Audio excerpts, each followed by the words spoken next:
salah seorang jamaah yang kebetulan paramedik yang berada di sini itu sempat mengumpat dadanya, ya. Kemudian dalam keadaan berubah, kemudian materinya juga materi tauhid, Pak. Kami merinding, Pak. Masya Allah. Kita Kami ingat merinding. apa yang disampaikan? Ya, tentang kisahnya Nabi Ibrahim juga yang beliau sampaikan, kemudian nilai-nilai dari kisah tersebut, ya, tentang ketauhidan, tentang bagaimana juga sempat disinggung beliau sedikit tentang latar belakang beliau, dan memang beliau kayaknya cita-citanya memang mau meninggal dalam keadaan berdakwah, Pak. Masya Allah. Iya. Video ini merupakan kronologi kejadian wafatnya Ustadz Yahya Waloni yang sempat didokumentasikan melalui para saksi mata yang terjadi pada beliau.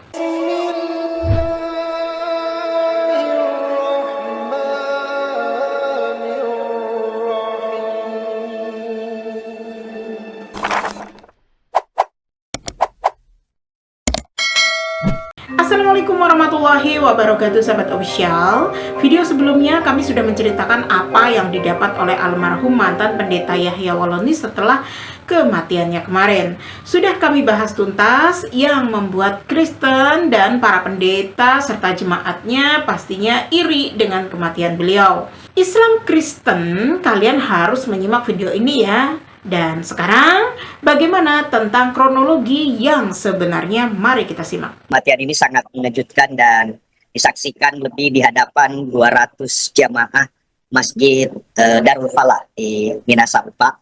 Ini salah satu perumahan padat penduduk di selatan kota Makassar. Ya, jadi dia datang ceramah di sini, khatib Jumat di masjid ini.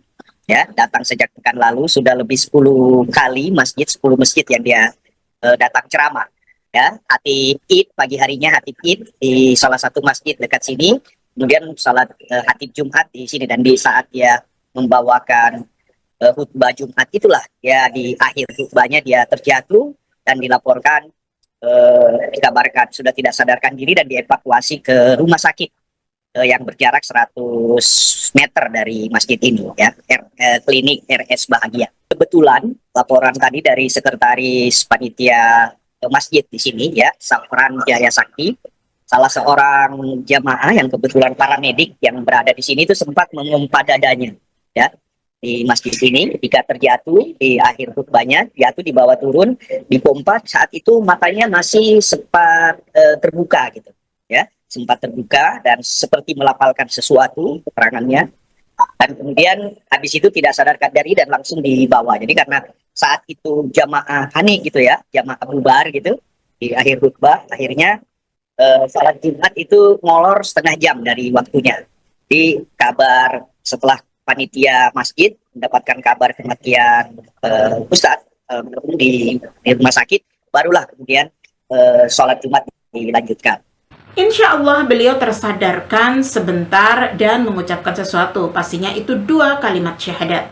Dan tidaklah orang yang meninggal dan sempat mengucapkan syahadat maka dia dijamin surga. Menurut kami, Ustadz Yahya Waloni ini terkena serangan jantung. Namun kalau kita pikir-pikir, proses wafat beliau ini benar-benar singkat sekali. Tanpa beban, tanpa kelojotan seperti yang biasa kalian lihat bagaimana proses meninggalnya orang-orang kafir. Ya, kurang lebihnya almarhum Ustadz Yahya Waloni ini meninggalnya seperti ibu muslimah yang satu ini.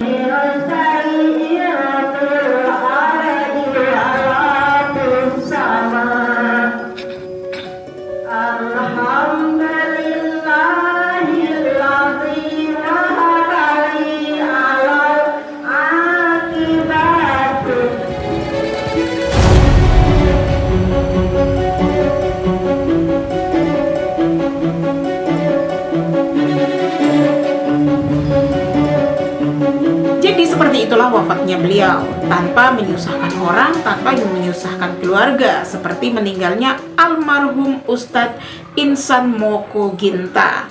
Sekarang mari kita dengar kesaksian dari jemaat sholat Jumat yang berada di tempat itu dan menyaksikan kejadiannya secara langsung, bagaimana kronologi meninggalnya Ustadz Yahya Waloni. Penyampaiannya juga sangat baik, materi yang disampaikan juga sangat baik. Nah, tiba ketika sudah masuk khutbah kedua, beliau sempat duduk, kemudian berdiri membaca doa khutbah kedua, ya. Tidak sampai mungkin 3 menit, 2 menitan lah begitu. Tiba-tiba duduk lagi. Setelah khutbah kedua. Iya. Khutbah pertama lanjut. Khutbah pertama lancar ya. Khutbah kedua beliau tidak lama pegang dadanya, ya mungkin sekitar 1 menit 2 menit dia berdiri di atas, duduk lagi. Kami heran, kenapa duduk lagi? Ya ternyata setelah duduk kemudian beliau terjatuh, dan apa ya, kalau orang Makassar bilang ngorok gitu kan. Nah, setelah itu beberapa jamaah mulai membantu untuk melihat kondisinya bagaimana. Ya sempat dikasih dipompa jantungnya apa segala macam. Kebetulan juga ada jamaah yang memang dari perawat, setelah diperiksa memang sudah sempat melemah gitu. Waktu di pompa pertama sempat terbuka, matanya sempat terbuka, kemudian tutup lagi.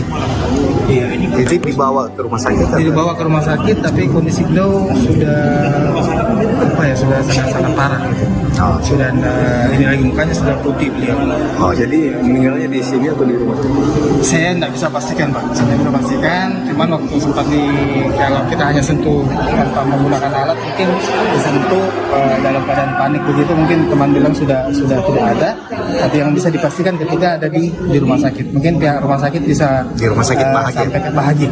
Iya. Memang kami juga sempat menelpon karena ke sana, dibilang langsung bawa saja ke sini. Jadi tadi ini dari Bahagia dibawa ke sini lagi. Dibawa ke sini lagi. Rencananya dimakamkan di Jakarta, Pak. Cuman kami dari pengurus sempat sampaikan apakah memang langsung mau dibawa, sudah ada jadwalnya. Kalau memang sudah ada jadwalnya jam berapa, supaya apakah mau diselenggarakan di sini jenazahnya, mau dimandikan, dikafani, nanti tinggal diangkat ke sana. Tapi kadarullah mungkin belum didapat. Rumahnya memang di Minasau, Pak? Enggak, Pak. Beliau ini kan dai nasional, Pak. Iya, jalan datang ke sini khusus. Tadi memang, khatib di mana tadi? Khatib di Tamalati kalau tidak salah tadi. Beliau sempat sampaikan. Kalau tidak salah ya. Iya, jadi memang sepekan ini beliau ada safari dakwahnya di Makassar. Iya. Jangan ragu terhadap Islam. Dengan kronologi wafatnya Ustadz ini, satu petunjuk kemuliaan tentang kebenaran agama Islam. Bahwa orang-orang yang meninggal dalam keadaan mukmin itu sangat mudah, sebagaimana hadis Nabi bahwa seorang mukmin meninggal dunia dengan keringat di dahi. Dan jangan takut, kiranya ada dugaan dari orang-orang Kristen yang mengatakan bahwa sebelum Ustadz Yahya Waloni ini meninggal dunia sempat berkata buruk katanya kepada Yahudi dan kepada Kristen. Maka itu adalah suatu rahmat dan kemurkaan Allah kepada mereka. Sebagaimana Ibunda Aisyah radhiyallahu anha menceritakan sebelum wafatnya Nabi besar Muhammad SAW. Ketika Rasulullah SAW sakit parah, beliau memegang bajunya dan ditutupkan ke mukanya.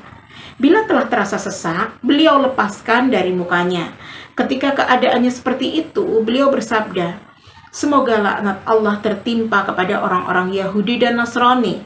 Mereka menjadikan kuburan para nabi mereka sebagai masjid." Beliau memberi peringatan terhadap kaum muslimin atas apa yang mereka lakukan. Hadis riwayat Bukhari. Finally, selamat jalan ya Ustadz Yahya Waloni yang meninggal dalam keadaan husnul khatimah. Bagi istri dan keluarga yang ditinggalkan, janganlah bersedih dan berduka ya. And finally, selamat jalan ya Ustadz Yahya Waloni yang meninggal dunia dalam keadaan husnul khatimah. Bagi istri dan keluarganya yang ditinggalkan, janganlah bersedih dan berduka. Sesungguhnya beliau meninggal dalam keadaan syahid.